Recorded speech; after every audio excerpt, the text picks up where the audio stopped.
people dress up in costumes and go around and get candy. How much of this tradition is connected even to the Catholic tradition of All Saints Day, or something that goes even further back to this Samhain, or to any other culture's Day of the Dead? That's it's hard to trace all of that. But then to your question though, Matthew, if it does, what does that mean? And I think what I want to say, and before I go too long, hear what you all have to offer, is it depends. And it depends mostly on your environment, your culture, both from a broader standpoint, but then even very narrow and specific to those people that you are most closely living around. So I think I want to just say it depends. And then before I unpack that and get too long-winded, hear what you all have to say, if anything that I just said made any sense at all.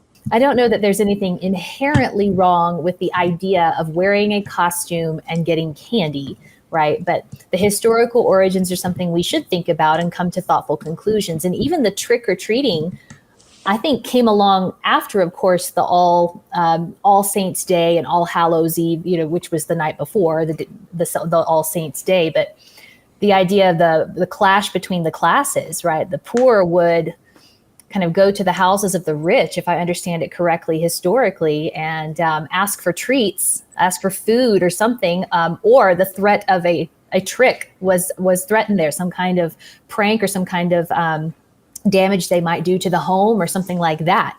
So even that has its own little history that we've now taken as more, no, just give me candy.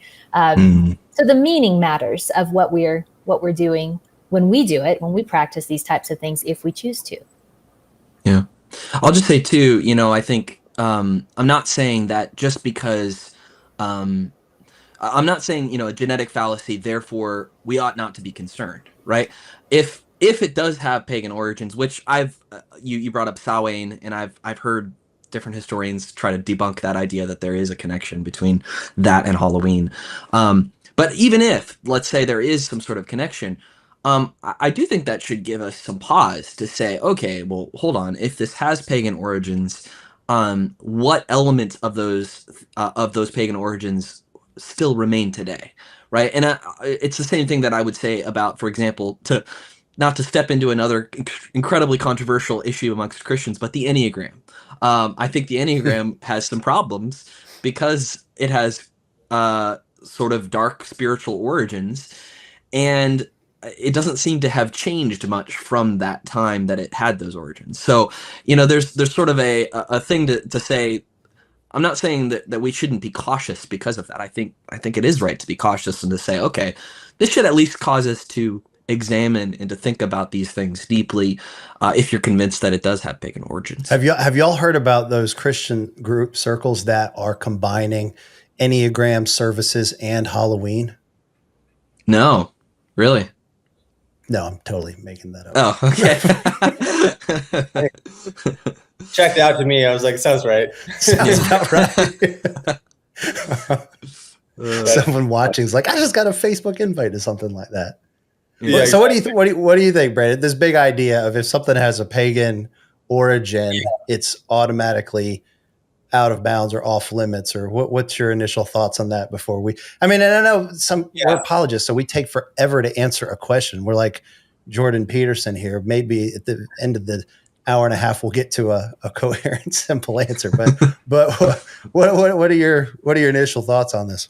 Yeah. So I think that the idea that what we celebrate today is like a patchwork quilt is definitely true. It's not a single line pointing back to a single history, but it is definitely amalgamation of different cultural practices and different threads of history kind of coming together. That's for sure true. And I feel as well that the conversation that we're having is also like a patchwork quilt, that we're slowly unfolding the full picture. And so I just want to add a couple things, not in disagreement, but around what you guys have said.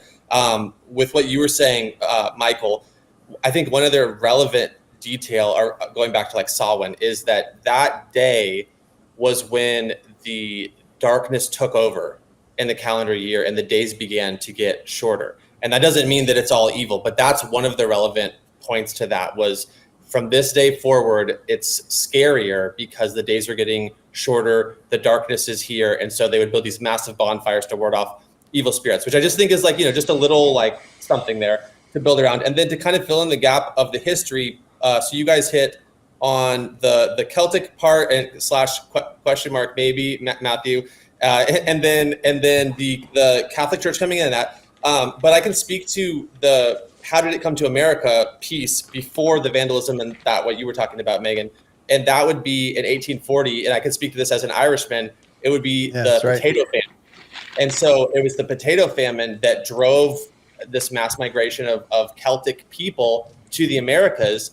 And to your point, Megan, because they were poor, then you have some of really that is true though. That's where there's whole movies about the Irish in New York and all of this. And so, yeah, vandalism was a critical piece of the American version of the trick or treat game. It was kind of like a deal. It was like, if you don't give us something, you're going to get a little treat or a little trick. Sorry, where you're going to get a trick or we're going to get a treat. And it was actually, some of those examples are even a bit more violent and stuff like that. Not just like, haha, we spray painted your fence, but actually bad. So this is my argument that just to stir up some controversy here. If I had, it wouldn't be a magic wand in this case. If I had a Christian instrument to accomplish my purpose, I would erase Halloween. Not because I think it's all bad, not because I think that there's a goblin under every, whatever, but because I think that the negatives dramatically outweigh the positives, in my opinion. And the reason that I say that is because not even just the genetic fallacy argument, it came from a bad source, therefore it's a bad thing, but at almost more of a symbolic level, I feel that it is, even what we do today is very odd if you really think about it. It has to do with it's a carnival. You put on a mask, you hide your identity, you kind of get away with nefarious behavior. It's like it's like a little gasket where you kind of let your flesh eke out. The women dress more sexualized. You dress up like this, this murderous, crazy character. And I feel like just that idea of like the role that carnival has played in culture, that itch is being scratched by the American version of Halloween, in my opinion. So that would be my first thing. Then the second thing is that I think that, again, sort of at a symbolic, metaphorical level, it's weird. You open, so your house is like your fortress, and the door is like a portal to the exterior world. And you open your door to monsters at the door, and you kind of make a sacrifice. Now, I know I sound crazy here, but symbolic. You make a type of an alm or an offering or some kind of a sacrifice to them in order for them not to do something to you. And again, I'm not saying therefore it's all totally bad. And by the way, I think that if it's like a little kid dressing up as a cowboy and an Indian and whatever, and they're, I'm not saying it's all bad, but I think at a symbolic level, both for the kind of carnival reason and just because there is some roots that go back to paganism and go back to, and then to what we were talking about off camera before we got started, like we still really do live in a real spiritual battle. It's not everything is just like consumerism, and it's it's a product, so it can't be evil. I'm not saying that every product that you buy at Target is charged with spiritual evil. But so here's a question: is the version of Halloween that we have today, do you think it's prescriptive to those ends? Like the very structure of it, what's inherent to it are the things that you've talked about. Like it's not possible to partake of Halloween and succumb to the things that you just talked about. Like it makes you do these things, or is it just something like anything that is prone to corruption? Does my question make sense? Like it's a little bit like the very nature of Halloween. It's inescapable. It's instructive. It guides you to these kinds of practices, these kinds of behaviors. It directs you to open yourself up in this ways. And it's like it's unavoidable. Whereas it could just be something that is, I don't know, maybe makes it easier to do that instead of I guess inevitable. Does that question make sense? It totally makes sense. I'll give my quick response and then I'll turn it over to you guys because I'm talking too much. My response would be that if you're doing something purposefully subversive, then it's awesome, because it's not like the devil owns a day. Like, so if you're using that mechanism, for lack of a better word, of people coming to your door to meet your neighbors, build relationships with people in your neighborhood, or even like, the sort of 90s version, give them a gospel tract, nothing against that, but you could do that, and that would be like an intentional subversion of what the holiday is really about. And I think that would be awesome. But I think if you're just like defaulting into the normal cultural way of doing it, I'm not saying that you're like worshiping the devil or something, but I just don't see I don't see a necessary upside to it other than the subversive things that you're talking about. And I see potential risk, especially like Megan maybe can talk about Manitou and stuff, when it's like, again, like we're in a real spiritual scenario still here, even though we're in the post-Enlightenment West, where we're having this conversation here. But like, we really are in a world full of devils, is my point. And I'm not saying that means that Halloween is, but anyway, so I'll well, what's interesting, and be careful about hogging this, the fact that we're in this post-Enlightenment, I think we are returning as a culture to a more spiritually minded time, where something like Halloween could be more dangerous in the ways that you're describing than it has been previously here in the West, in this more true of this Enlightenment rationalized culture that doesn't believe in the other world or another realm. I think we're leaving that space, and we're returning to something that would be more open to explicit pagan idol worshiping, looking for religious practices like Halloween, not just a party festival. So all this just to say Halloween needs to, I think at least one thing we agree on at this point is it needs to be something that is, if you're going to participate in it, you have to participate in a, you have to be aware of what you're doing. And if you're just falling into this cultural holiday, it actually could be quite dangerous. So I know, sorry, you said you talk too much. I talk too much too, Matthew. So we'll let these other two go. No, that's good. I mean, keep it going, guys. We love this conversation. I mean, I would just say, I think I agree with you, Brandon, that on a large scale, if I could snap my fingers and get rid of the holiday as a whole, I think I would. Which I wouldn't say that about Christmas. I wouldn't say that about Easter, obviously. I think there are so many redeeming qualities about that. But I am, just personally, I'm not the kind of person that enjoys the scary, the horror type of things. And I think that there's a lot of negative that is involved with that. So I think we're probably all in the same, we are all on the same page in that there are elements of Halloween that ought not to be engaged in. Like you say, the sexualization of the way that a lot of women dress and, all of these kinds of things. So I do think, though, I have heard, in the research that I was doing for tonight, some people make the claim that, if you go trick-or-treating or something, you're giving your soul to Satan, or you're giving your household to Satan, or something like that. And, to me, it just seems like you can't accidentally worship Satan. You can't accidentally. No, and again, for the mindful follower of Jesus, there's an element of Halloween that's kind of like, what is it in Matthew 12, where Jesus is being accused of the only reason he can cast out demons is because he's doing it by the power of the prince of demons, Beelzebub. And Jesus, goes on to say, what a house divided against itself cannot stand. Basically, if Satan's fighting Satan in the spiritual warfare, that house is doomed to fail. But then Jesus makes this point of saying, no, I'm doing this because the strong man has entered his house and he's tied up everybody. Now I'm plundering his kingdom. So there's this element too of like, just this default position of if you're engaging in Halloween, you're worshiping Satan. No, there could be an element of, Satan, your reign's over, bro. And we're mocking you here on this. We're acknowledging the reality of the spiritual realm, and we're also recognizing your defeat. And so there's an element that, and maybe that's to your subversive point, Brandon, where Halloween can be like this fun, celebratory middle finger to Satan kind of event where you are mocking the one who does not have power over this earth. This kingdom is coming to an end. The kingdom of God is here, which is the big theme of Mark's gospel, where that story is is recorded. See, that's an interesting idea, and I'll keep this short because I really want to hear Megan's thoughts. But that idea is interesting to me, and it kind of connects to what you were saying, Matthew.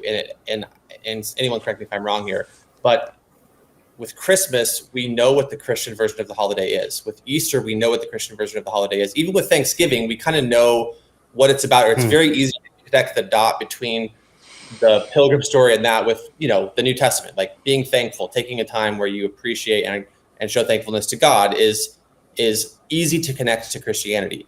I don't know what the Christian version of Halloween is. That's a good point. And maybe to your point, Michael, dude, call me Mike. Don't you know me enough? Sorry. I feel like I'm being reprimanded. Only his mother calls him Michael. Okay, sorry. I don't know. I typed in Michael on the lower third of the documentary, so now I have that. Well, I had to do it for search engines and books. Michael C. Sherrard, because there's too many other Mike Sherrards. But my friends call me Mike, so you can keep calling me Michael. I'll just know where we stand here. So. Okay, all right. So Mike, your point was really interesting though about, and I think it raises a good question. Like there isn't, as far as I'm aware, there isn't really like a implicit or referential Christian part of Halloween. Maybe we need one. Maybe we need to the point of subversive and to the point of like redeeming it. Maybe we need, and maybe that's what the Catholics were trying to do. That is what they try. All right. Yeah. Yeah, but it's like, well, and that's where we get the name, though, right? Isn't it All Hallows Eve? Like it's All Saints Day. It's the eve of All Saints Day, right? But I guess Brandon's point is it's been completely appropriated by a secular culture, and it's been sexualized, and to the degree that there are pagan ritualistic practices in it. Right. What's the good in this? Like, what's the Christian point of this holiday, which is clearly seen in Easter and clearly seen in Christmas?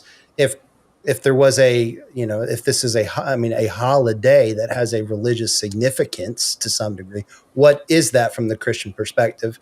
Does anybody know of it when they're participating and what I'm in it? saying is just to close the loop on that thought, because I love what you were saying about like the middle finger to Satan. Taking back the ground that the enemy has taken. And I don't think the answer is like, let's all go and hide away from the world on this night and go do something totally different. But it's almost like, what is the culture thinking about and doing once a year on Halloween? And how can we, as people not of this world, we're not citizens of this world, we're from heaven and we're here for a little bit and we're ambassadors for Christ. How can we intersect with this weird cultural practice where kids dress up as monsters? And how can we intersect with that in a way that's like redemptive and not just like, oh yeah, like I'm an American before I'm a Christian. I'm a citizen of America before I'm a citizen of heaven. So of course, like, and no shame on anybody who's ever done it before. I dressed up that way, but it's like as an adult now and as a guy with a newborn, I'm thinking about this practically, and I'm like, what am I going to have my kid do? And can it be something a little bit better than dressing up as like Freddy Krueger or whatever? So I don't. Yeah. Oh, go ahead.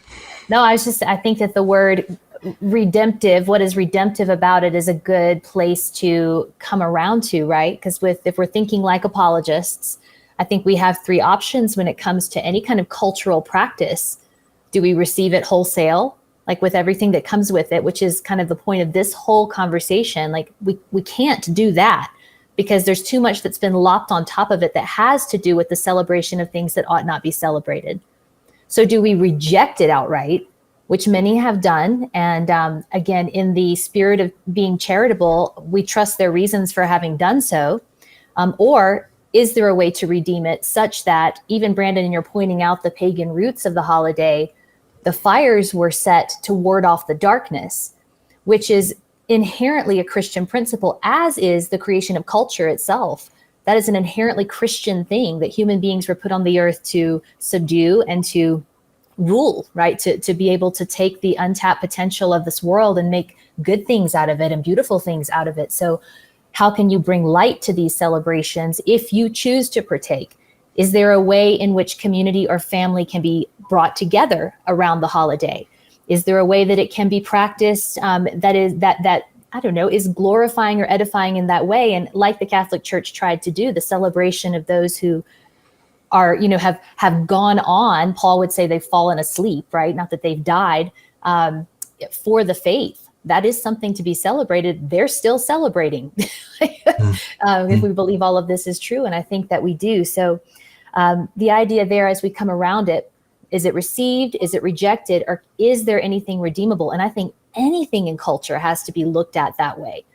What is there about it? And even to this point of, the Bible uses light and dark as a theme throughout. Light is God's presence. The dark is where, the lack of God's presence. And that is warring even in John 1.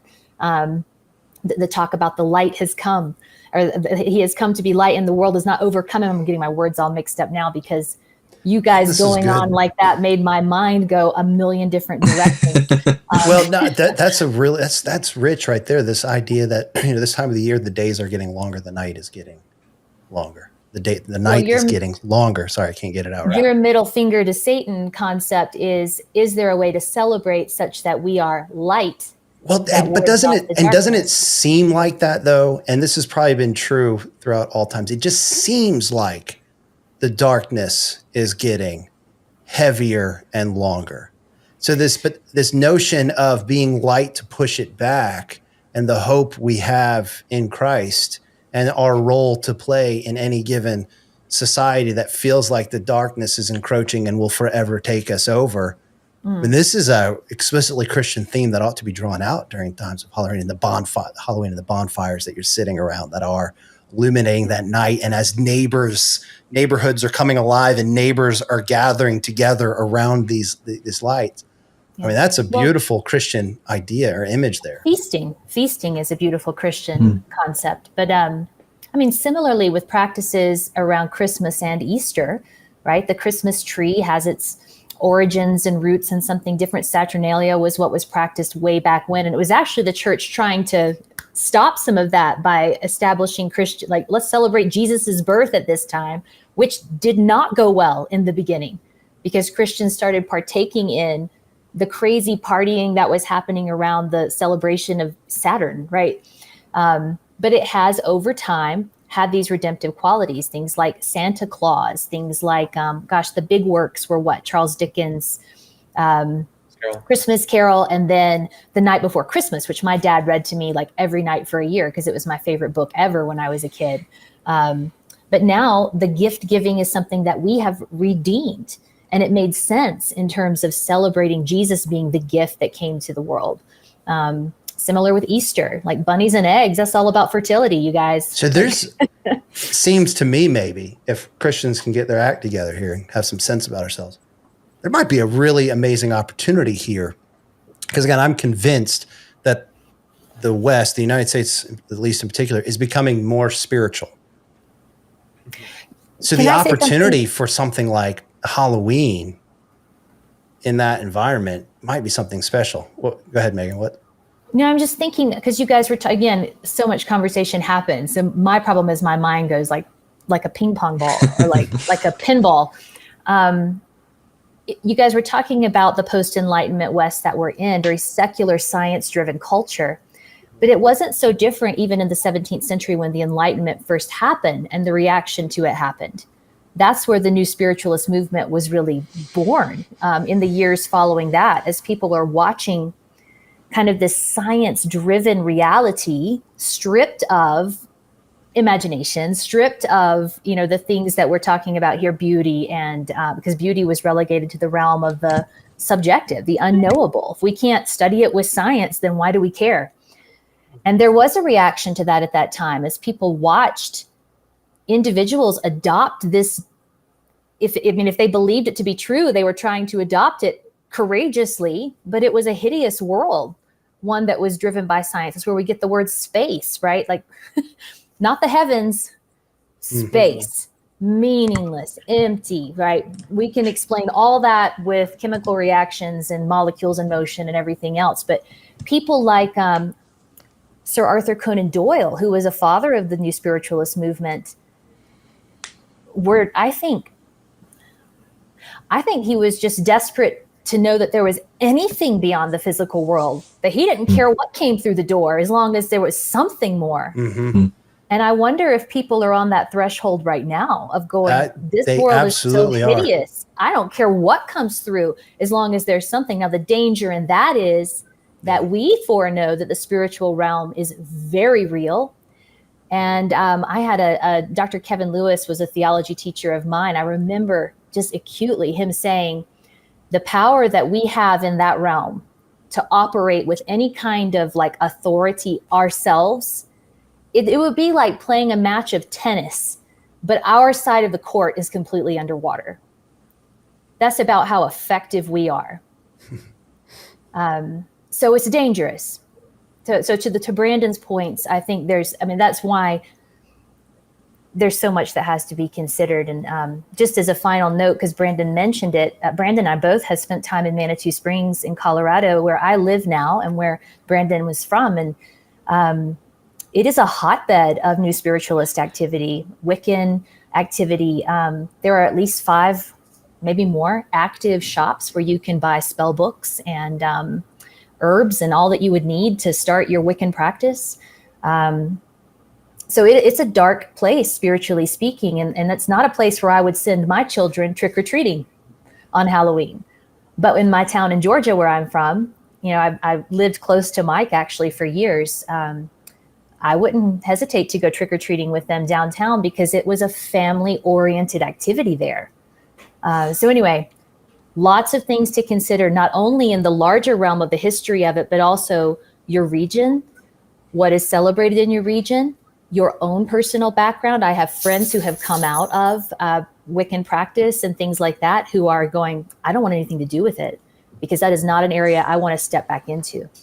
Yeah. To that, do you think 1 Corinthians 8 has anything to draw from on that point? 1 Corinthians 8, of course, is that passage where Paul's talking about whether or not you should eat food sacrificed to idols. And Paul says, he says, we know that idols aren't real, or something of that kind. And what he means by that is this idol does not have the power that people are ascribing to it when they're worshiping it, thinking that it's now going to produce something good for them.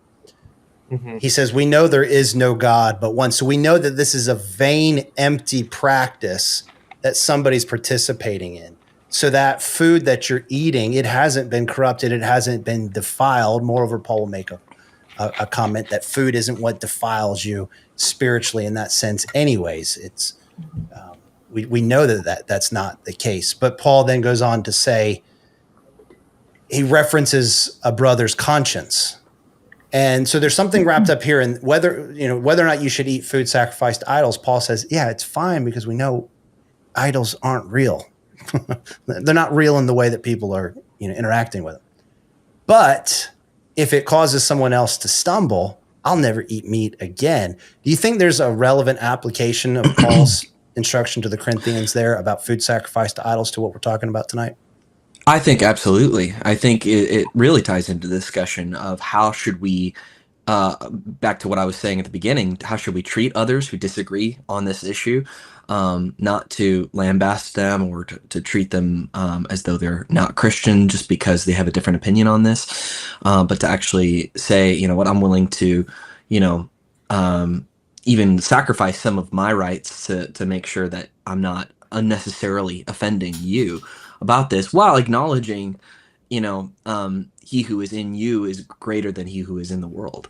And so if you have the Holy Spirit within you, you have a different, like you said, Megan, on our own power, we have no power, but with the literal God in us, there is sort of a protection there that I think ought to be considered.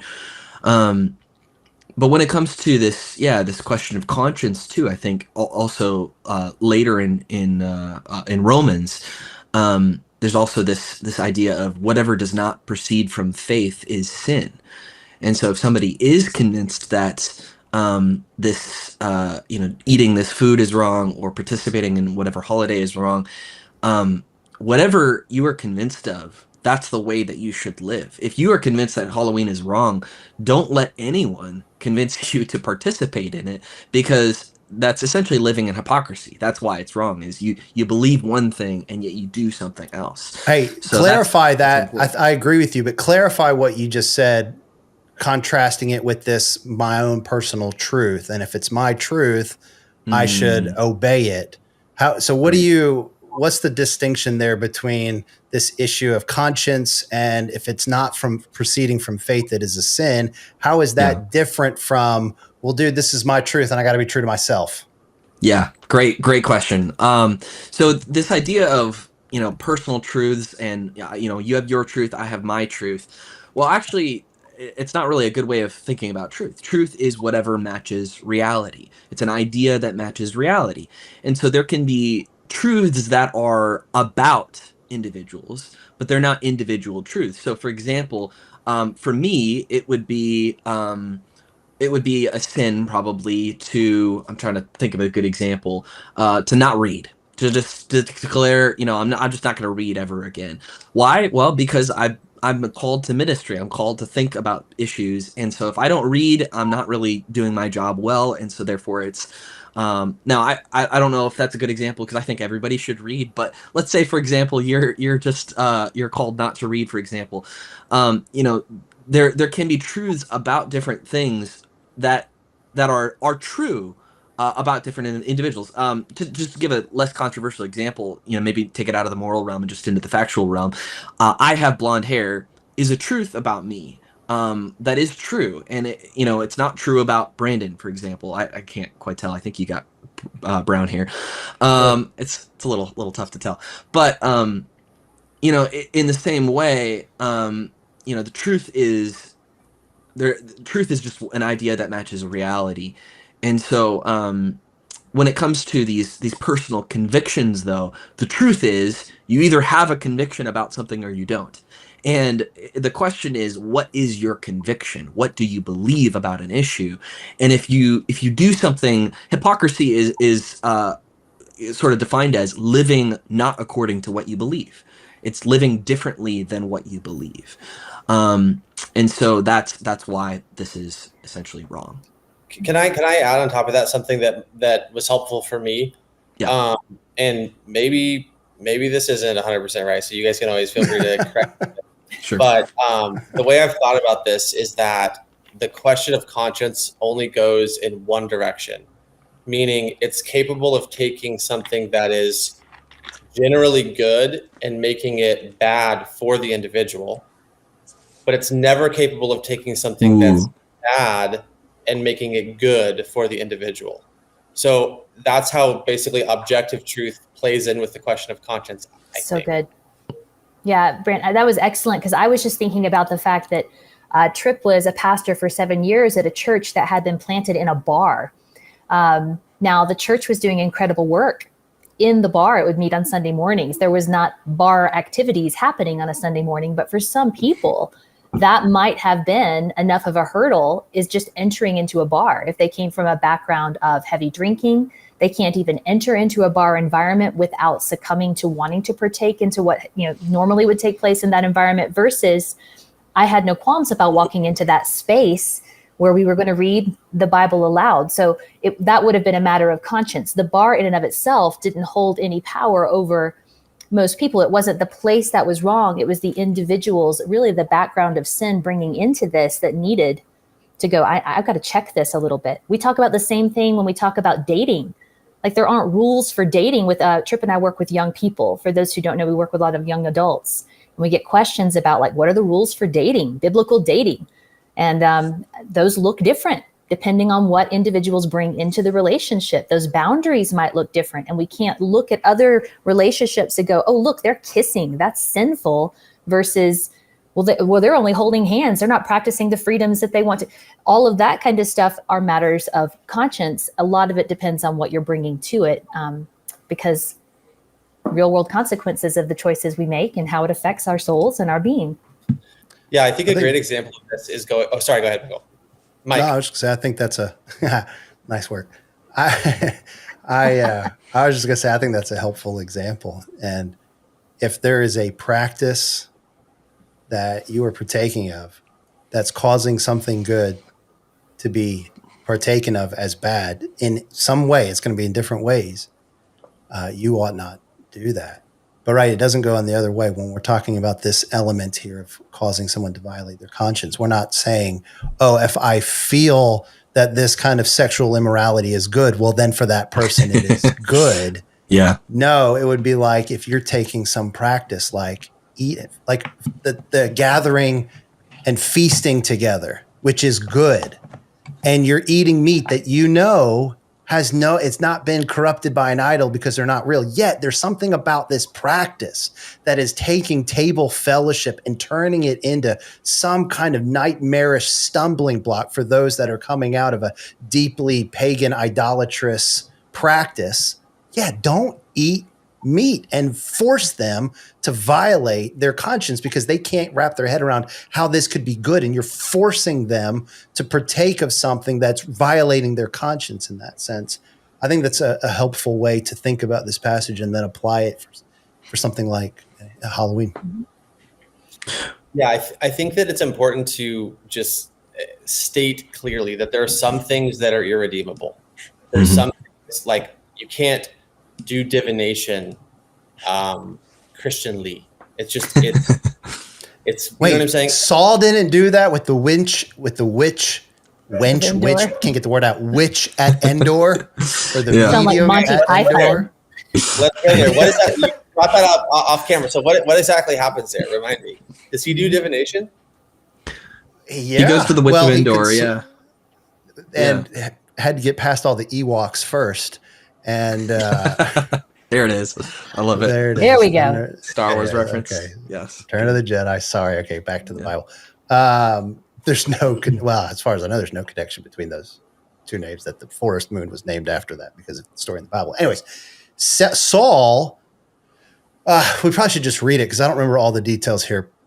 But Saul goes to consult a medium. He wants to get in touch with Samuel, who's dead. And as the story is told, it works. And that Saul has a conversation with what he thinks at least is Samuel. And in the Bible, divination, necromancy, communicating with the dead or through mediums is explicitly forbidden. So this just raises an interesting question that I wanted to get at. And I think maybe I interrupted you here. No, I guess I would just ask. But are Yeah, these go ahead. things real? Like, what do we think about that? Like here we're talking about some things are irredeemable and the inherent pagan nature to Halloween. Well, what's analogous here, right? Where Paul is saying, we know that idols aren't real in that sense. Well, is divination real? Or is it something like, we know it's not real? I mean, it's just, is it really possible to communicate with the dead through a medium of some sorts? The Bible explicitly condemns it, which is interesting why it would condemn it if it's not possible or real. What do we think? And even broadening that to like this time of year, do we think this is the time of the year where the barrier between the spiritual realm and ours is weaker? What do we think about ghosts and angels and Whoa, too many demons questions. and Too many questions. all of that kind of? I want to get into this. I know if people are watching, there's got to be some questions they're asking. Well, I want to know what y'all think. Megan already warned you that her brain is ping ponging, and now you're hitting her with a lit. Yeah. Yeah. I liked Brandon's hand was like, Stop. Stop. Okay, so let me say this. Let me try to go through it really fast. One, is it possible that the story there with the Witch of Endor. Saul, the Witch of Endor and Saul is a not an ought, and it's like it happened like polygamy happened, but we shouldn't do it. And like, the Bible's clear that what Saul did was wrong. okay. My It's question his is, did downfall. he actually talk to Samuel?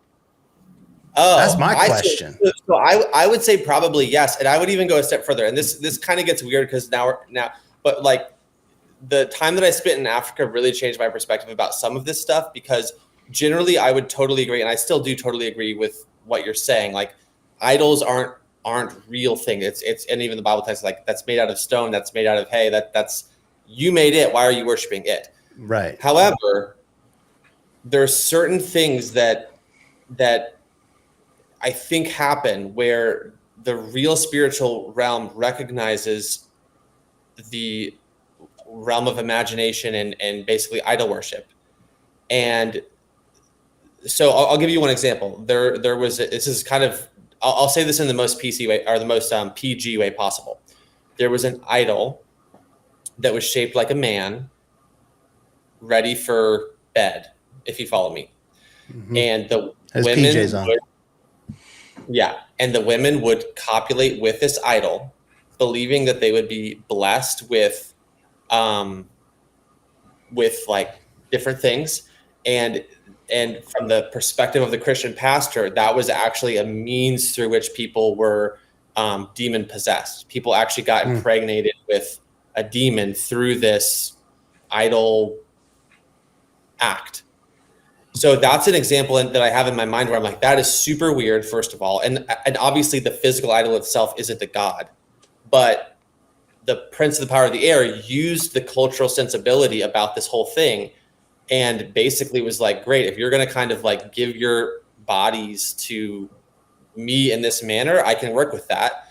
And according to the pastors, again, I mean, I only spent 90 days there, but these pastors were very full of the Spirit and extremely legit men of God. So part of me is like, I'm kind of taking their word for it on some of this stuff, but that changed my perspective in the sense that it's like, man, and again, I'm not saying every jack-o'-lantern is actually, charged with a demon, but it was a weird thing where it's like, that's maybe the exception to the rule, but that's wild. You know what I mean? Well, but scripture is clear that demon possession happened, right? Like Jesus is casting out demons from people, really, and they really are being demon possessed. So I think scripture, we shouldn't be surprised that can happen. No, and I don't think, y'all tell me if I'm wrong, or I don't think scripture gives any indication as to how one becomes demon possessed.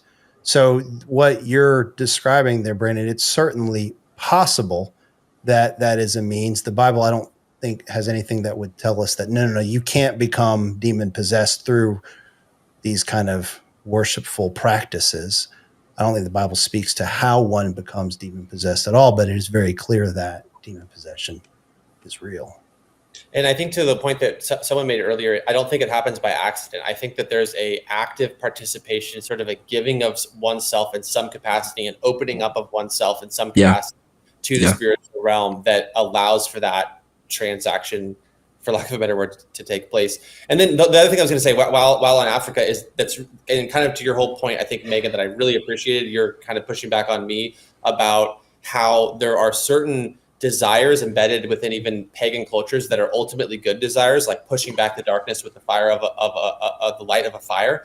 And the way that culture basically, so I would say that in that case, like deeper than anything is God's actual, Christ is the light of the world. And that ultimately true thing ends up bleeding into even paganism, and then is actually, brought back to its proper source, maybe with the Catholic Church doing that. But like, do you know what I'm saying? Where pagans can basically get a lot of things right. They're just not attributing the right source for the idea that they have about, we don't like death, we don't like this and that. So, I mean, I think that's kind of what you were saying. It's like, I wouldn't say that it's good just because, I wouldn't say that something is inherently bad just because a pagan person did it. And I would even go further and say beneath the wrong practice might actually be a deeper desire for something that is actually ultimately sourced in God himself, if you kind of follow. That was a beautiful summation of what I think I was trying to say and didn't get around to saying. So I think that's exactly what I was talking about. I'm wondering, there's a couple things I want to say, because I know we're listening as we're thinking about these things. I know that number one, those who study the scriptures and understand, because I think our understanding of what the Bible has to say about demonology, the study of demons and of angels and the spiritual realm, should bring some comfort to us in terms of, to know what's going on and what authority Christ has in that realm means we should not fear, not ultimately. I think we should fear dabbling or making a transaction, as Brandon said. There's something very enticing for those who feel very powerless to be tempted to give up some sort of authority or power in order to gain what it is they want, whether it's recognition or attention or beauty or whatever the thing is. But as Christians, Christ has ultimate authority in those realms. So we should not be afraid. At the same time, I'm wondering, as we are moving into a time, Mike, I think you've alluded a little bit to the fact that we're we're probably entering into a more pagan age, even in our post-Enlightenment culture, as people are seeking the spiritual more and more. I wonder if we will see more of what they see in Africa, Brandon, and in other places that are where the spiritual activity is more, I guess, obvious. We've done a fine job in the States of our own evil. And that's not funny, but I'm just trying to think, like, here's what I'm thinking about. A conversation that a friend of mine had with a former student who's in Africa, who had come to study in the States and went back to his home in order to teach Christianity, teach theology. And my friend asked him, why do you think you see so much in terms of demonic activity, or even spiritual healing and things like that, like prayers where people are healed right on the spot? Why do you think you see so much more of that? And his response to my friend was, oh, well, because you have 911. Mm-hmm. Right. So what we've done in our post-Enlightenment West is we live in such relative comfort, though I think that we feel a lot of the chaos that's maybe been there all along, but now it's more present to our realization, I guess, for lack of a better word. I'm wondering, as people begin to dabble more in that spiritual realm, seeking something that is probably coming from a desire, I think that might be in some ways, if it were rightly routed, we would see a much more positive result. But they're seeking something. I wonder what we will begin to see. We're going to get back to this conversation in just a second, but first I want to talk with you guys about something, because I genuinely think that we've all experienced the way that debt has a way of sneaking up on you. The statistics about this do not lie, in particular for Americans. It might start with one bill, one unexpected expense, but before you know it, it snowballs into something much bigger. I've been there myself. I know exactly how heavy that burden can feel. That's why I want to tell you guys about PDS Debt, a company that helps hundreds of thousands of people get out from under credit card debt, medical bills, personal loans, or even collections. If you have $10,000 or more in eligible debt and you're stuck making payments that never seem to make a dent on your balance, PDS Debt can help. They don't believe in cookie cutter solutions. Instead, they take the time to understand your unique financial situation and create a personalized plan that actually works for you. And here's the best part. There is no minimum credit score required. Whether your credit's great, not so great, or somewhere in between, PDS Debt is ready to help you save more, pay off faster, and finally take control of your finances again. They're A+ rated by the Better Business Bureau. They have thousands of 5-star reviews on Google, and they hold a 5-star rating on Trustpilot. That's not easy to do. The results speak for themselves. That's the deal. Getting started is easy. Do not let debt keep running your life. You're 30 seconds away from being debt-free. Get your free assessment and find the best option for you right now at pdsdebt.com/daily dose of wisdom. That's pdsdebt.com/daily dose of wisdom. Now back to the video. Going back a little bit on the conversation, back to the redeeming, how do we redeem this holiday? How do we redeem this? I think we've already touched on some good elements of this opening up of spiritual topics, opening up of spiritual conversations, to say, you know what, why are you spooked out about Halloween? Or why is it, for example, let's say you have an atheist friend who is scared about some of these things, to say, but wait a second, I thought you were an atheist. I thought you don't believe in these things. And to sort of, to open up conversation, I think that's one way of sort of redeeming this holiday, and using the holiday for Christ, which is good. My hesitation with that is that sometimes Christians tend to try to Ruin everything. Christianize holidays. I saw a t-shirt that was all Halloween themed, and it said, "Are you following Jesus?" And I just wanted to, I think I had an aneurysm when I read it. So, I think we need to resist the temptation to do that. While at the same time saying, I think I have seen some Christian celebrations. Yeah, but to that, I actually think holidays are the perfect opportunity, because it's really hard to overly Christianize them like you do with film, right? Like, I just generally don't enjoy Christian films because they're like this overly spiritualized and whatnot.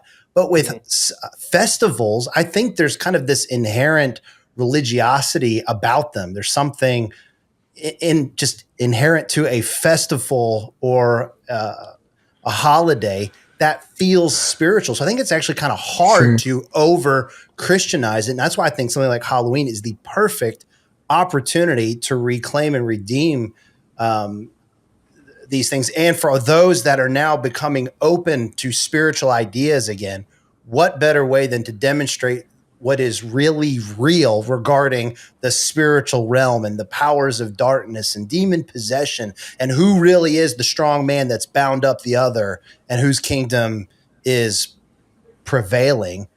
Halloween is an awesome opportunity. And I kind of think, though I know I'm curious to, like, in your mind, how could you make this a bad Christian movie kind of holiday, right? Yeah. Because to me, it almost seems like it might be, it's kind of hard to do. It's got some built-in mitigating factors just because it's a holiday and it's supposed to be kind of over the top and explicit in some way.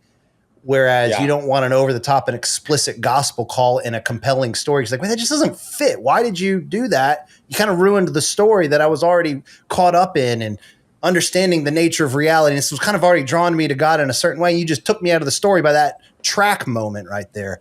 I don't know. Yeah. I'm wondering what in your mind, Matthew. I think my hesitation is just when we take secular things and then we make a cheesy Christian version of it. So instead of trick or treat, like tractor treat or something like that, or just making it very cheesy.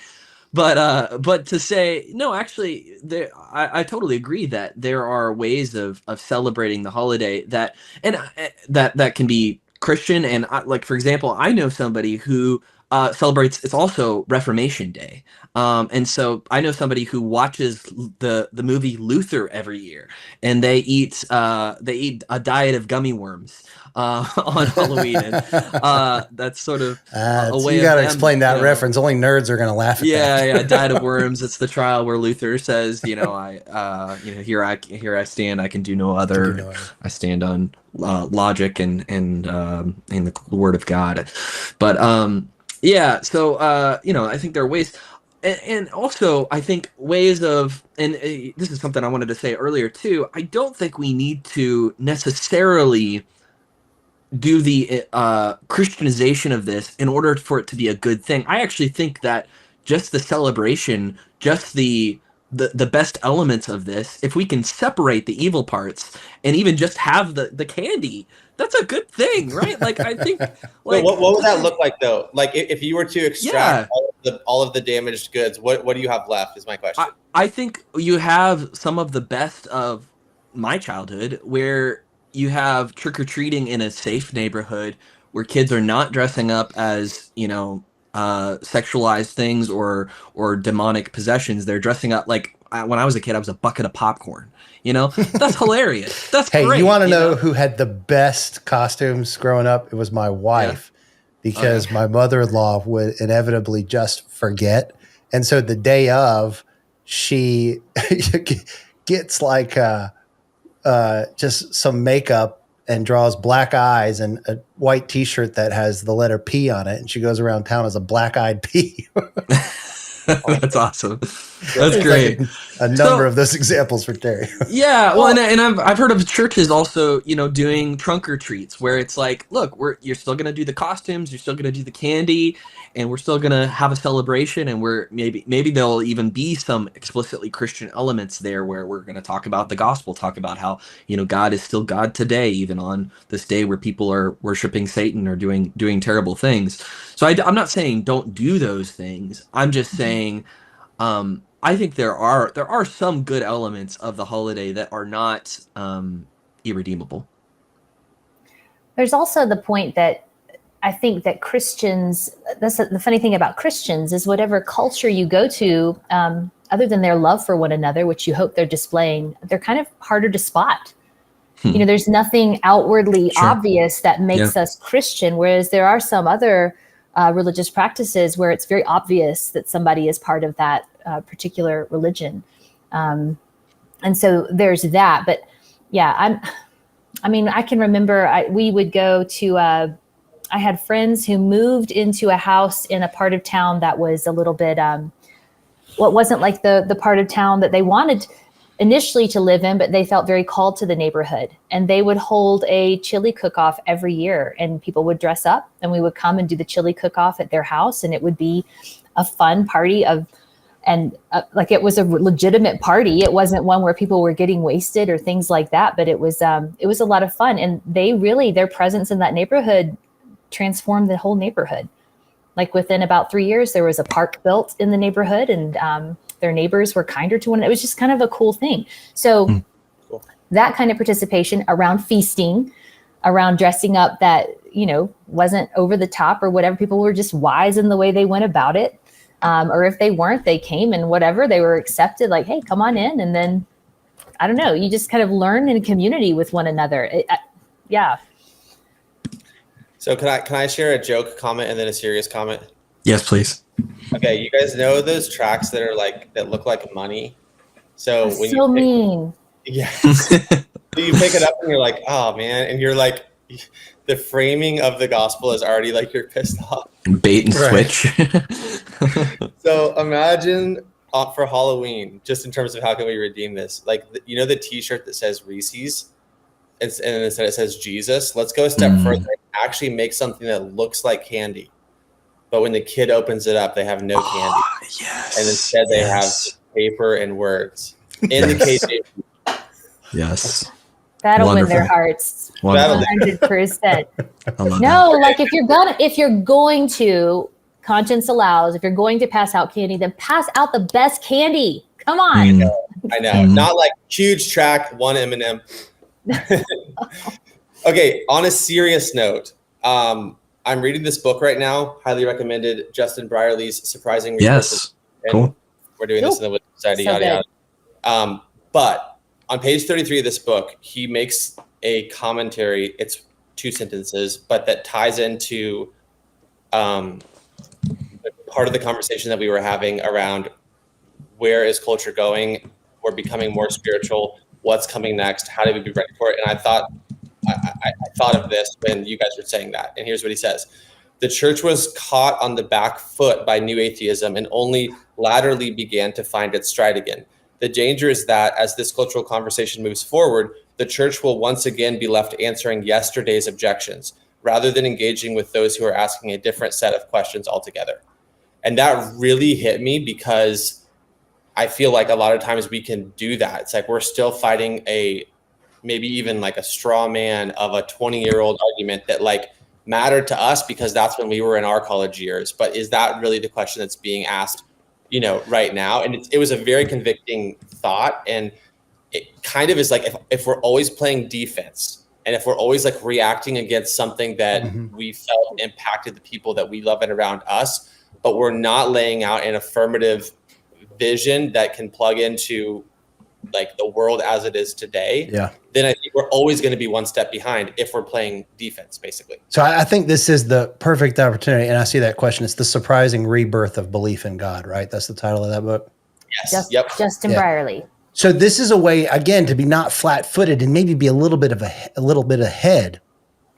If it is true, and I think it is true, and many people are observing this, non-Christians included. I just picked up another book. I'm totally blanking on it. All I've read is the introduction on it. It'll come back to me in a second, but not a Christian, but picking up on this movement. If people are starting to look for help from the spiritual realm to overcome the trials and the meaninglessness of this world, what better holiday than Halloween to draw out the truth that is Christ has overcome the dominion of darkness. And he has transferred us from that realm of darkness into his marvelous light. He is the strong man that has gone into the enemy's house and bound him, as it says again in Mark, and is now plundering his house. Jesus is the Lord over this realm, and we ought not to fear that realm. And we can look to help from that realm, if you will, but it's through Jesus Christ. So there's a great opportunity here to not just be on the defensive, but positive, from the positive culture making standpoint of doing something good through this holiday. and having it be more explicit and drawing out these truths that this realm does exist. You need not fear it. Jesus That's has so good. conquered it, and there's hope here now for those of us. Amen. on Dude, this that side is so of good. eternity. That is That's so so good good. because that reminds me. Okay, so like, do you guys know Jonathan Pajot? Yeah. I don't agree with all his theology, but he was talking about sort of like the symbolic world of Halloween, and he's like kind of talking about that idea of carnival and stuff. And he was talking about how originally jack-o'-lanterns were basically the same concept as a gargoyle. You make something that looks scary and basically demonic in order to fight off the scary and the demonic. But ultimately, beneath that aspiration is that you're afraid and you don't want the real bad thing to get to your house. So you make something that's like, we have scary things too, get out of here. And you ward it off, right? But to your point, that's so good because it's like, is what is beneath our obsession with death and fear and the way that it manifests during Halloween, in the way that we sort of like play act it and glamorize it and make believe it, is all of that a way of holding our real fears at arm's length. And the same way that the jack-o'-lantern is a prop to hold off the real devil that you fear entering your house, is the entire carnival of Halloween a type of make-believe cloaking the real raw fear of death and fear of fear itself that is, I think, at the core of all people. So that, to your point, Mike, like there comes Jesus, the actual real burning, to go back to the pagan original root, the real light that casts out darkness, the light of the world. Yeah. So that's so really good. cool. That's really cool. I do think that our culture worships death in a weird roundabout way, Brandon, because it is in the avoidance of it, like the fear of it, of we're going to hide it away. I mean, even little things like the fact that when a relative passes away, it's no longer in the home where they would stay for, people to come and see or visit or whatever that happened. That wasn't all that long ago when that was a normal practice. Now it's like whisked away. Nobody sees. I mean, even in the realm where I spend a lot of time, which is talking and thinking about pro-life issues, we don't see abortion in our culture. Nobody wants to see it or show it or the results of it. It's hidden away. So I think it's an odd kind of thing. It's like a culture of death that masks as a culture of life. Like, you know what I mean? But both of you were talking about that book by Justin Brierley, The Surprising Rebirth of Belief in God. Thank you, Missy, for posting the link so people could go and get it. Is kind of all about the fact that these pagan practices of old created cultures that were horrific, like brutal even. And it's the realization of that in comparison to the West, we'll say, even with its imperfections now, but with the underlying understanding of an imago Dei bedrock, like that people have an inherent dignity and ought not be treated in a certain way. It's the realization that many people hold to that bedrock, that foundation, and believe what they're seeing in other places around the world that are steeped in pagan practices where death is celebrated. Like it's horrific, as it should be. And that's bringing people back to Christianity. And that's what Justin's talking about, both through his podcast and his book. But like intellectuals, creatives, they're all kind of coming back, if not fully coming back into the fold and accepting Jesus as Lord and Savior, then at least to reinvestigate it again. So to Mike's point, what an opportunity. Right. And at Easter, you do approach, you do deal with death, but it tends to have the Christian themes of rebirth and life. That becomes the focus, resurrection, of course. And that's perfectly fine, and it should be celebrated like that. But there's not what's the Christian festival where you kind of look at the sorrow part of death and the horror, the fear element of it. You don't focus so much on that during Easter, and Halloween's an opportunity to do that. Kind of death, where is your sting? And what's more present in something like Halloween is recognizing the power of darkness that exists in this world.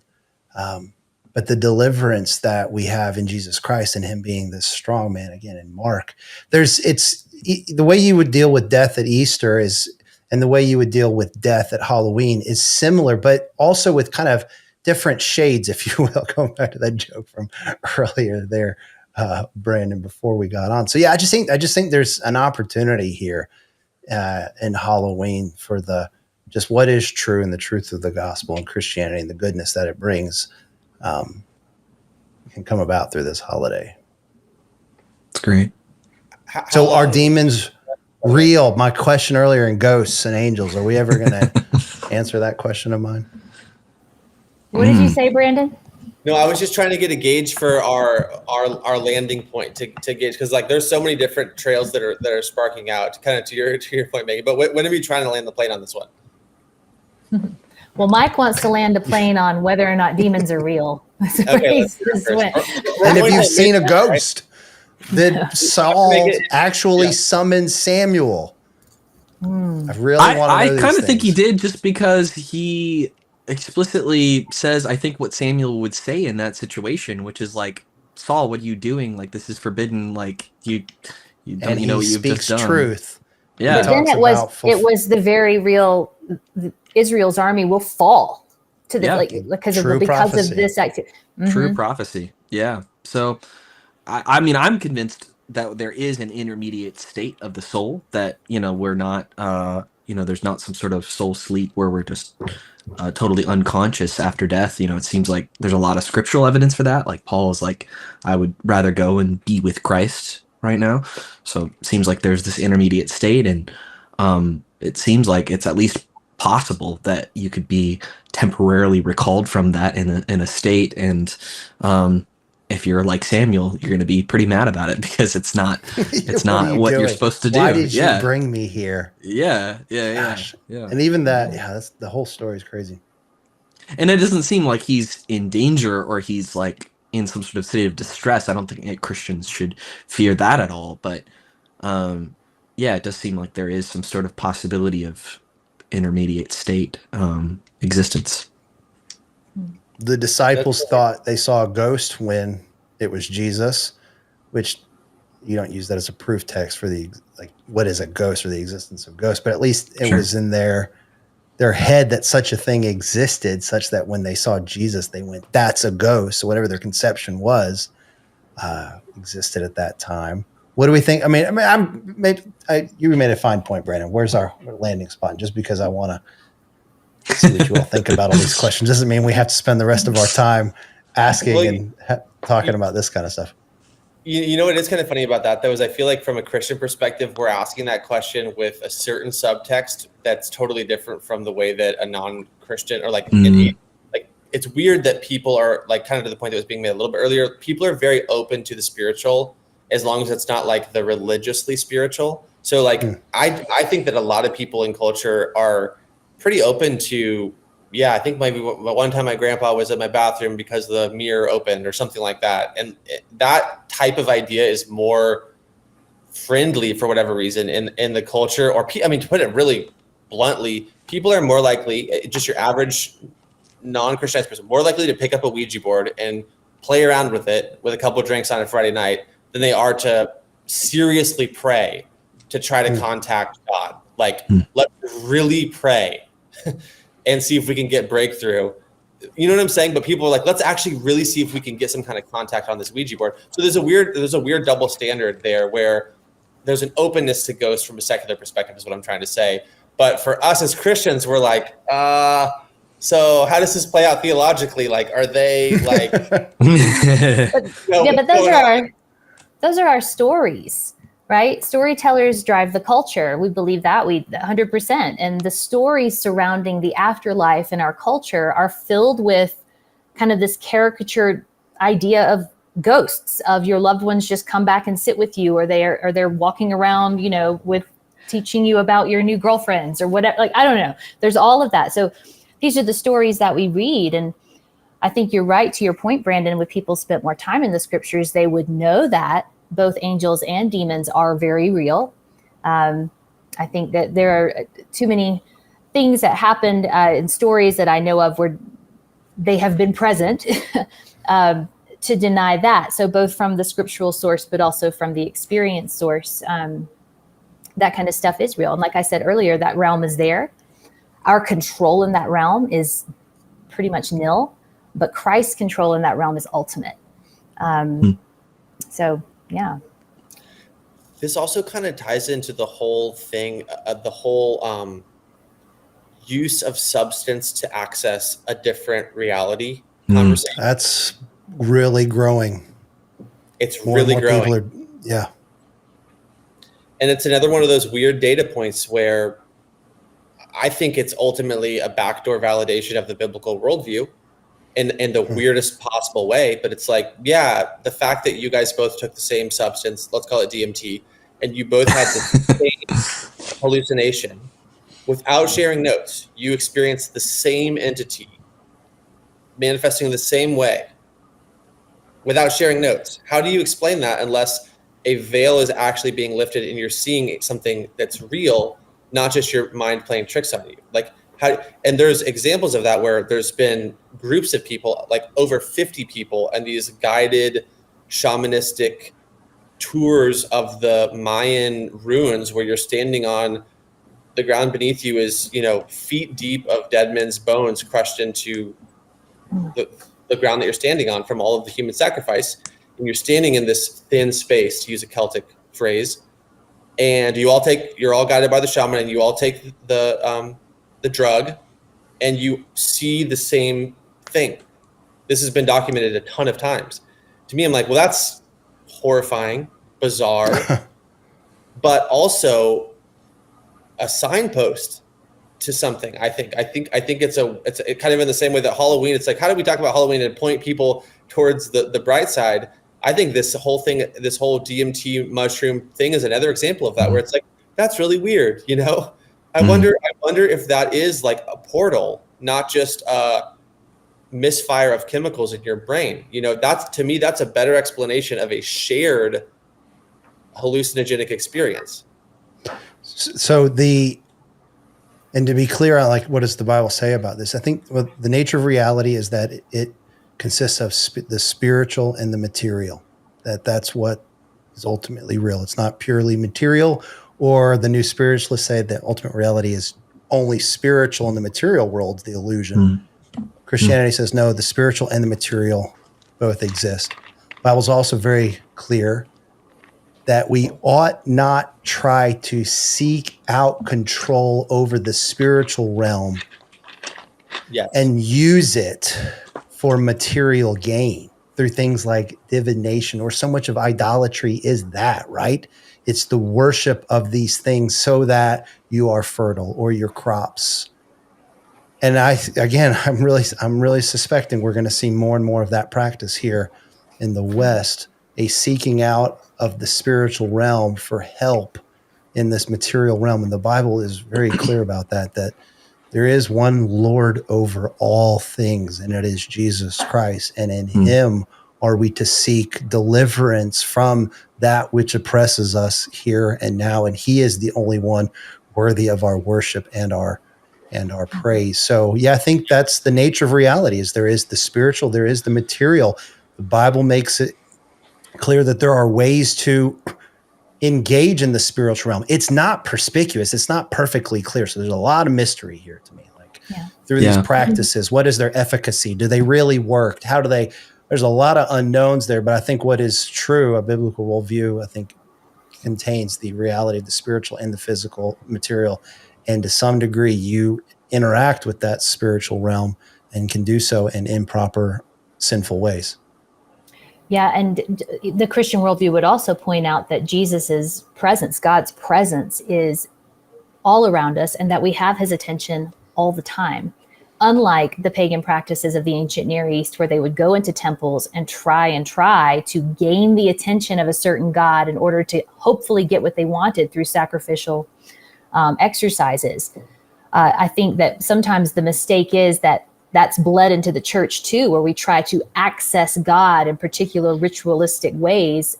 That's more new spiritualism than it is the realization that he is God of all, that he is present with us all the time, and that because he has granted us the status of image bearer, we have access to ask him all the time, or to seek his authority, or to seek his wisdom. Of course, we have our Bibles too, which he gave us for that purpose. But that's important to remember. Yeah, and I want to be really clear, because I saw at one point a look of consternation flash across your face when I was talking about that. I want to be really clear. Like, I am not saying that the use of pharmakeia is a good way to access the spiritual realm. I'm just saying that I think people do it and then they go, oops, this is actually horrifying. Yeah. I think your point was taken. Okay. Yeah. I'm just saying it's one of those things where it's like, you might get more than you bargained for if you go.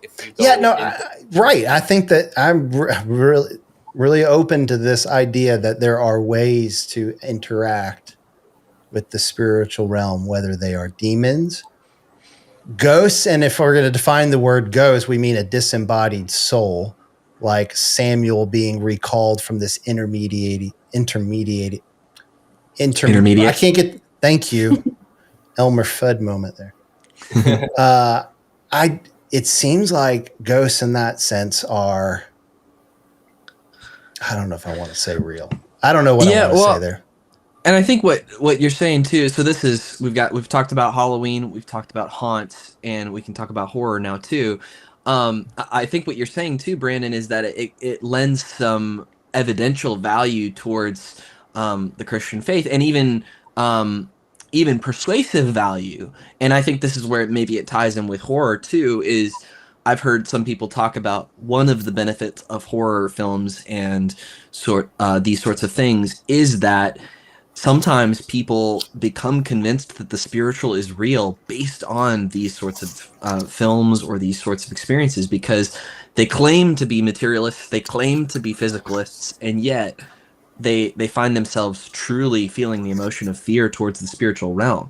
A friend of mine talked about how his dad, when he was an atheist, saw The Exorcist, and it helped to convince him that there must be some sort of spiritual dimension to reality.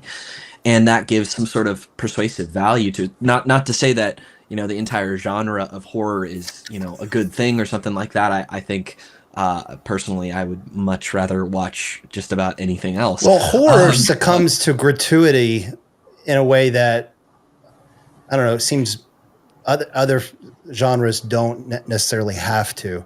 Like the concept of horror from a genre, I think is fine. Like Edgar Allan Poe, for example, that's horror, but it doesn't fall into the gratuitous nature that Saw does, kind of thing. No, The Telltale Heart was, it brings about a very real understanding of humanity's sinful nature, and that once an act is committed, that guilt doesn't just get wiped away.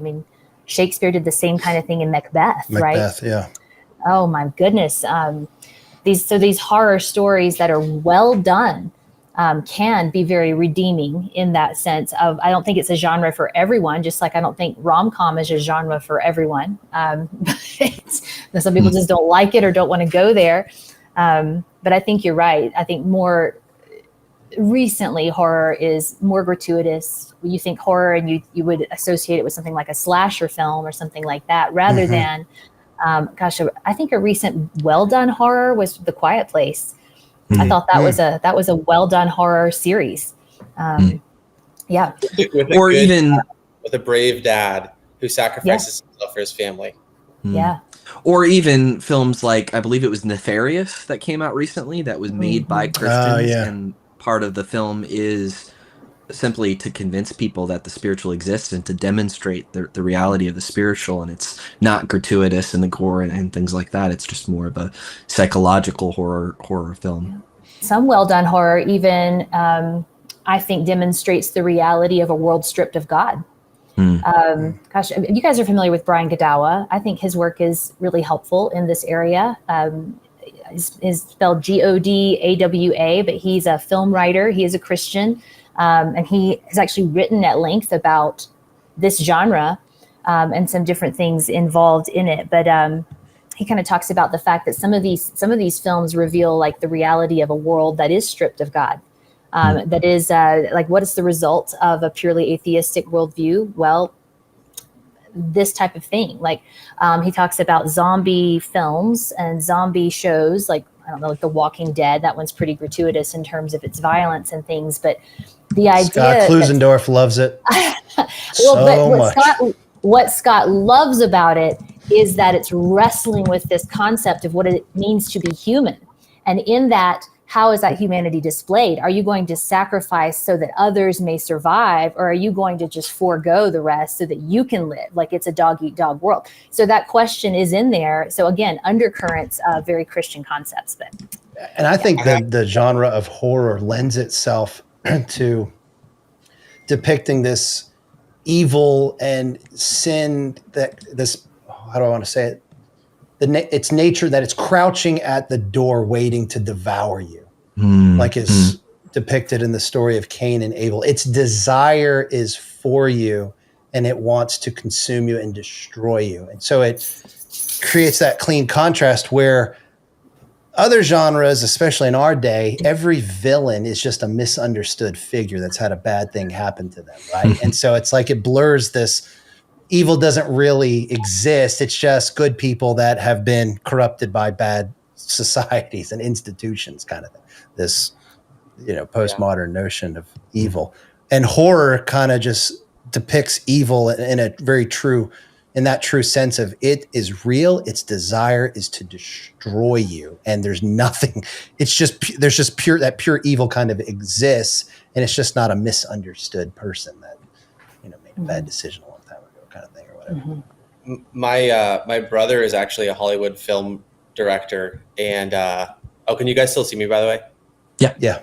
Okay, my that's good. As long as you guys can see me, we're good. My computer just did the thing where it turns off for the night, but I guess I'm still here, so I can't see you anymore. But we're here. We got you. Okay, yeah. So my brother, that's pretty much his argument, is that from sort of an insider perspective, he would say that. And he would also argue that there's a new wave within the horror genre that's a lot more subtle and thoughtful, like anything, a lot of things post M. Night Shyamalan that are kind of more like dramas, but with scary elements and not like Saw. Yeah. But he would say that this is like the one genre left in Hollywood where you're allowed to deal with spiritual matters in a direct way. And so he made a movie called Night Swim that's kind of similar to A Quiet Place in a lot of ways, that it has basically a dad having to face evil, face his own demons, and then basically end up doing something sacrificial to protect his family from that evil. And so it's interesting because it's like, part of me is like, I don't know what percentage of your content diet should be the horror genre, right? On one hand, but on the other hand, I totally see his point where what other genre can you talk about the spiritual realm in Hollywood, like from the biggest stage possible? So it's interesting. And not so only this that, is the call to young Christian artists to be pioneers in the horror genre. Not only the spiritual realm, but there has to be a moral element to the story, or it won't sell. So there's that too. Yeah, and speaking of which, apparently a Biola grad produced The Haunting of Emily Rose. So I looked this up, Donnie, and that is correct. Scott Derrickson directed it. So. Brian Godawa is also a Biola grad. Wow. Biola Film School. That's seems like it's a good one right there. Well, we got a couple more questions coming in, and I've got some that were submitted beforehand. So I'd love to turn to some of those. And again, if you have a question that you'd like us to address, please go ahead and put that in the comments. I think this one, maybe we've addressed a good bit of it, so maybe we can address it quickly. Just, is Halloween a good time to acknowledge that people are trapped in pagan practices like that of the occult? And I'll just kick this off by saying yes. I think this is a good time for us to reflect on this fact and to bring it up and to discuss it, and to remember that actually people have sort of given themselves over to these sorts of things. And I think sometimes we don't want to think about that. We don't want to acknowledge that. We want to just keep that kind of in the background. But actually to even pray for people that are in those situations and to bring them to the Lord and to ask for opportunities to speak to them, to bring them to the Lord, I think is actually important. Yeah. And to bring the hope that which they feel the oppression of is real, but you are not going to find the deliverance where you're seeking it. It's in Jesus Christ alone. Yeah, it's good. Well said. Oh, I fact-checked. My husband fact-checked for me. Brian is not a Biola grad, but he works with Biola closely now. And so grads who come out of it. So my bad. Gotcha. Also, Zach King, I think, is also a Biola grad who does the special effects and stuff on Instagram and YouTube and stuff. He's pretty cool. Not horror at all, just fun, very uplifting. There's a question here that was pre-submitted. Is it wrong as a Christian to scare people intentionally on Halloween? Oh, heck no. I do that as often as I can, starting with my kids. Oh, man. Wow. No, I guess let's be mature about this. It depends on the nature of what you're trying to do here. If you're just being a punk and you delight in scaring people and there's nothing playful and friendly about it, then yeah, you're just having a good time at someone else's expense. But pranking and scare pranks, those things are great. You got to be open to it. You can't be somebody that always dishes it out and then gets mad when someone does it to you.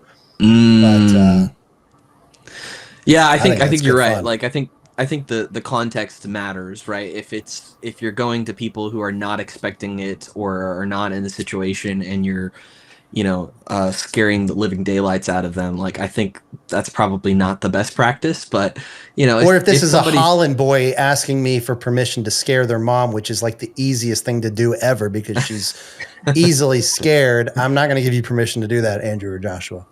Yes, this did come from Andrew, so yes. You nailed it. great. That's great. Job. Yeah, no, and I do think though, for people who have put themselves in the situation where they're going to houses, they're trick or treating or something like that, to have something that where you go boo or something like that. I don't know. You're not trying to harm them, and it's what are the intentions and to what degree are we talking about here, I think is a good question. And maybe I'm overdoing this, but there's something so fun to me about scaring my kids. And like the reality of you just got horrified by what was in your closet, but it's just your dad. That's the home you live in. You don't have any reason to be afraid. I think that's like the fun, playful, piece to that, at least in my home, and kind of more broadly with the spirit in which you're scaring your friends, even where it's. Yeah. I'll add just one more caveat to that though, that if somebody has explicitly asked you not to do it, then it's wrong to do it. And I had a friend that used to scare me, and I was like, look, this really bothers me. Don't do it anymore. And they kept doing it. I was like, wow, great. Thanks. Yeah. No, there's a way you can overdo it and really exploit something like this. So yeah, that's a really good point. Megan, you were about to say something. It's not. I will laugh. I think once I get over the terror when people do it to me, but my empathy is crippling. I can't do it to people. That's fair. It's good. Are you dressing up for Halloween? If yes, who are you being? It's a good question. I do have my Obi-Wan Kenobi Jedi. Obi-Wan Kenobi. Okay. Nice. But we've got this idea. This is too long of a story to tell, but we have a fictional character that the Sherards have made up. His name is Hobie Obi Jobi. It's a hilarious story how we got that. So we thought about having two people go as Hobie Obi Jobi and his friend Obi-Wan Kenobi. Just so when you introduce who you are, you have to say all of that. That's pretty great. I like that. Great. Our students do like a fall festival type of thing. And so Tripp's right here. I was going to say, come here, because he's the birthday boy and he can just say hi. But his hair is grown out to the point where he's definitely dressing up as the Dread Pirate Roberts from The Princess Bride, which makes me have to be Princess Buttercup. So oh, wow. That's how it's going to go. Very cool. Oh, that's great. Look at that. That's awesome. Yeah. Thanks for joining for a minute here, Trip. What is it like for you to have your birthday on Halloween? You mean, what is it like for Halloween to be on my birthday? Yeah, sorry. That's right. That's exactly right. Yeah. It's always been a whole heck of a lot of fun. Megan probably told you that. I mean, I grew up thinking that it was for me. And so That explains so I much. still claim that it is all for me. People dressing up, and I used to love to dress up throughout the year, but everyone else joined me in that, in that fun Mm-hmm. on my birthday. And then I loved candy, and so I got to share that experience with the world. Mm-hmm. It's a different kind of pagan origins. That's great. Wow, that's awesome. Well, I'll be going to, I think, a church party that some of my friends are hosting, and I'll be dressing up as an Apple Store employee, which is very on brand because I was an Apple Store employee back in the day. So Nice. I'll just be wearing my old uniform. So Peter Crave says that the pagan origins of Apple are apparent in its logo. that's not true. The satanic It's- origin. It's about Isaac Newton and his idea. The original logo was Isaac Newton sitting under a tree. we got an I'm Apple teasing you. apologist I'm over teasing. here. Yeah, we do. It's great. Do you guys have, just before we close here, do you guys have any final thoughts? Do you think we've sort of summed it up in one easy statement here to answer all of these questions? Well, if at I were this to point, put some or- summative, if I were to do anything summative, it would be the nature of reality is such that it consists of the spiritual and the material. Jesus Christ is the Lord of all. He has conquered the powers of darkness, and in him we have eternal, abundant life, and he has transferred us from the realm of darkness into his marvelous light. And so on a holiday such as Halloween, there's great cause for Christians to celebrate.